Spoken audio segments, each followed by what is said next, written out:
Assalamu alaikum wa rahmatullahi wa barakatuh. Once again, we resume the radiology capsule episodes. Today, I will discuss a case of pulmonary aplasia. And before presenting the case, it's important to take into consideration three important conditions that are similar more or less to each other in the plain X-ray chest, which are pulmonary aplasia, pulmonary hypoplasia, and pulmonary agenesis. The three conditions, as I told you, more or less similar to each other in the plain X-ray chest, but we can very easily differentiate the three entities from each other by CT chest with intravenous contrast. Regarding pulmonary agenesis, there is complete absence of the ipsilateral lung tissue, complete absence of the ipsilateral pulmonary artery, and complete absence of the ipsilateral main stem bronchus. While in pulmonary aplasia, there is also complete agenesis of the ipsilateral lung tissue and the complete absence of the ipsilateral pulmonary artery, but there is remnant or small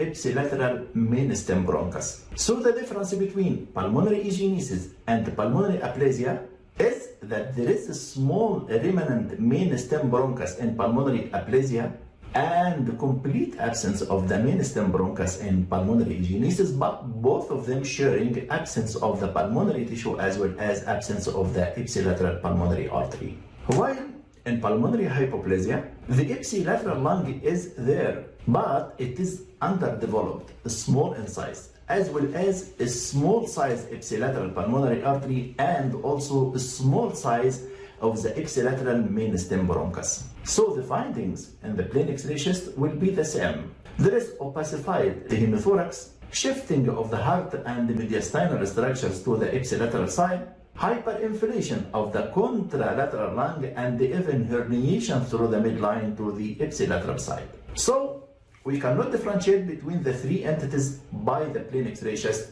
and we need CT chest with intravenous contrast to accurately differentiate between the three entities. Starting with our case of today, case of pulmonary aplasia. As you see, this is the plain X-ray chest for the patient. 10 years old, as you see, the plain X-ray chest showing complete shift of the heart and the mediastinal structures to the left side. At the same time, there is hyperinflation of the right lung and even herniation through the midline to the contralateral side. Regarding the CT chest for the patient with intravenous contrast, as you see, there is complete shift of the mediastinal structures and the cardiac shadow to the left side of the chest cavity. There is no lung tissue could be appreciated. There is one pulmonary artery, as you see, arising from the right ventricle, supplying the right lung. The lung window showing a small remnant left main stem bronchus and the normal appearance of the right main stem bronchus. And in coronal reconstructed images, as you see, there is a remnant small left main bronchus and the normal appearance of the right main bronchus and the right bronchial tree. And this is an example for pulmonary agenesis. Again, more or less the same findings. Opacified right hemithorax by the shifting of the heart and the mediastinal structures completely to the right side. At the same time, there is hyperinflation and herniation of the left lung through the midline to the contralateral side, with also marked shifting of the tracheal airway. The CT scan lung window confirming the herniation and the crossing of the left lung through the midline, as you see, while there is complete shift of the cardiac shadow and the mediastinal structure to the right side. Here you can also appreciate that we have only one main stem bronchus as a continuation of the trachea. As you see here, there is absence of the right main stem bronchus. The mediastinal window with intravenous contrast confirming also presence of one pulmonary artery supplying the left lung, as you see here. So absence of the right pulmonary artery, and there is only left pulmonary artery supplying the left lung. And as you see, complete shift of the mediastinal structures and the heart to the right side, and there is no lung tissue could be appreciated here. And this is another example for pulmonary hypoplasia. Also here, there is opacification of the left hemithorax. There is hyperinflation of the right lung, as you see here, with complete shift of the mediastinal structures to the left side.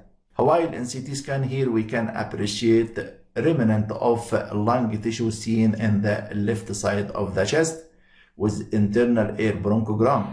And also, there is a small left main bronchus in comparison to the right main bronchus, as you see here. So, don't forget, in pulmonary aplasia and pulmonary agenesis, there is absence of the ipsilateral lung tissue, absence of the ipsilateral pulmonary artery, but a small remnant main stem bronchus in the cases of pulmonary aplasia, and absence of the main stem bronchus in cases of pulmonary agenesis.